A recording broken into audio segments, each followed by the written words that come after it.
అమ్ములు ఇంటకి స్వాగతం సుస్వాగతం.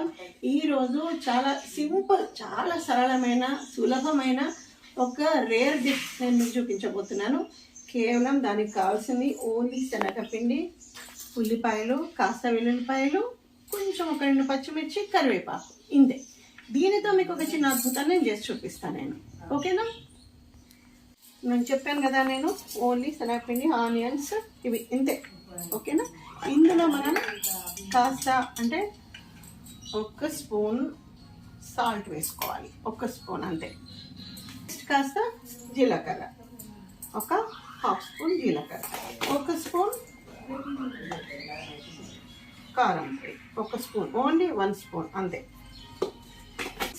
కాస్త పసుపు. ఇంగ్రీడియంట్స్ అన్నీ వేసుకొని మనం ఇందులో కాస్త వెల్లుల్లిపాయ ముద్ద, కొంచెం ఒక 10 పాయలు అంతే నేను దంచేది. ఇంత వెల్లుల్లిపాయ ముద్ద ఇది. ఇందులో మనము కొంచెం ఉండలు లేకుండా ఇది దోశ పిండిలాగా ఫస్ట్ ఇదంతా ఉప్పు, కారం, వెల్లుల్లిపాయ ముద్ద. వీలైతే మీ దగ్గర కొత్తిమీర ఉంటే కొత్తిమీర యాడ్ చేసుకోండి, చాలా బాగుంటుంది. ఓన్లీ కొత్తిమీర, పుదీనా కాకుండా యాడ్ చేసేసుకోండి.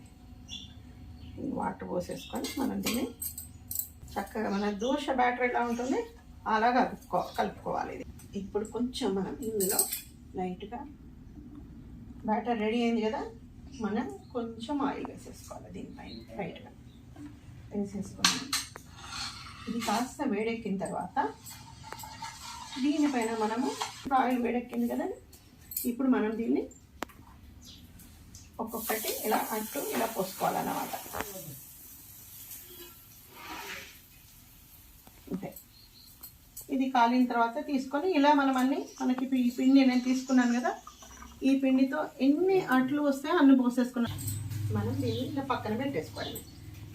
అట్లు మనం రెడీగా పెట్టేసుకున్నాం కదా, ఇప్పుడు ప్యాన్ పెట్టేసుకోవాలి. మనం ప్యాన్ పెట్టేసుకొని ఇందులో ఒక 2 టేబుల్ స్పూన్స్ ఆయిల్ వేయాలి. ఆల్రెడీ నేను స్టార్టింగ్ వేసాను, కానీ కాస్త కొంచెం ఆయిల్ దీనికి ఎక్కువ పడుతుంది. ఆయిల్ వేడెక్కింది, నేను ఆవాలు వేసేస్తున్నా. ఆవాలు, జీలకర్ర, నెక్స్ట్ ఆనియన్స్. నేను ఒక 3 పెద్ద ఉల్లిపాయలు తీసుకున్నాను. నేను 3 పెద్ద ఉల్లిపాయలు. దీనికి ఆనియన్స్ ఎక్కువ పడతాయి. ఈ ఆనియన్స్తో అవి చేయడం అనేది ఇందులో. తర్వాత ఒక 2 పచ్చిమిర్చి లైట్గా సన్నగా కట్ చేసుకొని ఒక 2 జస్ట్ అట్లా పోపులో వేస్తే బాగుంటుంది అంతే. దీనికి మళ్ళీ మనం వెల్లుల్లిపాయ వేయాల్సిన పని లేదు. ఆవాలు, జీలకర్ర అండ్ ఆనియన్స్. చూడండి, ఆనియన్స్ వేసేస్తున్నాను నేను.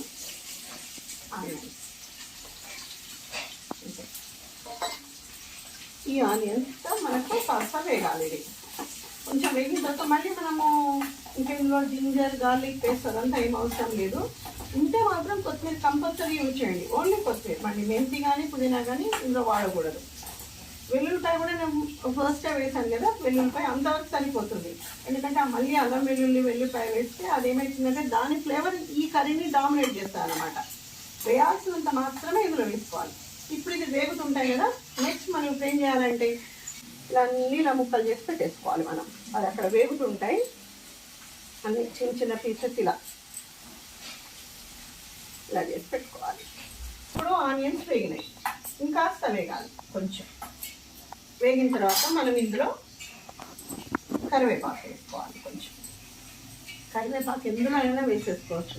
ఇందులో పసుపు వేసేస్తాం. పసుపు ఎక్కువ డామినేట్ చేయాలి, ఎందుకంటే పసుపు ఫ్లేవర్ ఎక్కువ వచ్చేస్తాయి. వేసేస్తాం కదా, ఇప్పుడు దీన్ని మనం చక్కగా మిక్స్ చేయాలి. మిక్స్ చేసేసి కొంచెం ఇందులో కారం, అంటే మనము పిండి వరకే మనము సాల్ట్, కారం వేసుకున్నాం కదా, మళ్ళీ కర్రీ కోసం వేసుకోలేదు కాబట్టి మనం కొంచెం 1 స్పూన్ కారం అండ్ 1 స్పూన్ మళ్ళీ, అంటే ఆనియన్స్ ఎక్కువ వేసుకున్నాం కాబట్టి అందులో ఆల్రెడీ సాల్ట్ ఉంటుంది లైట్గా. ఇందులో సాల్ట్ వేసేసుకున్నాను, హాఫ్ అంతే, 1/2 స్పూన్ వేసేసుకున్నాను.